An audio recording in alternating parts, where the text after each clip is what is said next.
On voit que il y a une sorte de consensus, en tout cas, il n'y a pas eu de grand clash, si ce n'est une petite sortie du maire de Longué, qui manifeste un refus de rejoindre Saumurois. Quel regard vous portez face à cela?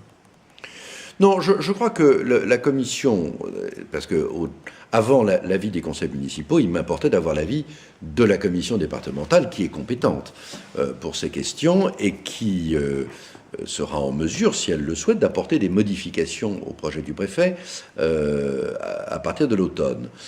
Non, j'ai senti une sorte de consensus assez large, à la fois sur la méthode et sur l'idée de constituer des pôles assez importants qui soient suffisants pour assurer les vraies missions des intercommunalités.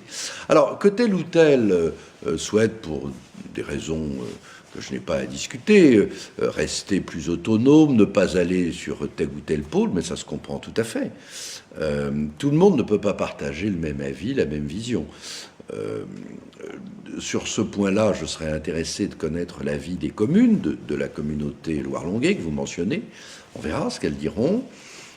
Pour ma part, je suis convaincu que cette rive droite de la Loire a tout intérêt à être dans l'agglomération de Saumur. C'est un territoire qui, en matière de développement touristique, en matière d'accueil, en matière de développement économique, est étroitement lié à l'agglomération de Saumur et a tout intérêt à travailler dans l'agglomération avec la rive gauche qui est en face, qui a exactement les mêmes caractéristiques. Quel risque il y aurait pour la communauté de communes de Longué si elle décidait de rester seule? Le risque d'une communauté qui resterait seule, pour peu que la loi le lui permette, et que les votes aboutissent à cette conclusion, c'est qu'elle n'aura pas le seuil suffisant pour assurer un certain nombre de missions pour le compte de ses concitoyens d'une façon à la fois efficace et économique. L'objectif de l'intercommunalité, c'est pas de faire des nouveaux territoires pour faire joli, c'est de faire des territoires qui remplissent des missions importantes, structurantes, de développement économique, et remplissent ces missions au moindre coût.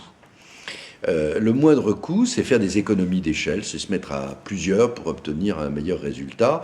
Ma conviction, c'est que ce n'est pas dans des petits territoires avec 15 000 habitants à l'échelle d'un département qui en fait 800 000 que l'on peut atteindre cet objectif. 15 000, Longué fait un peu plus, doit faire 17 000, mais il y a des territoires encore beaucoup plus petits dans le département.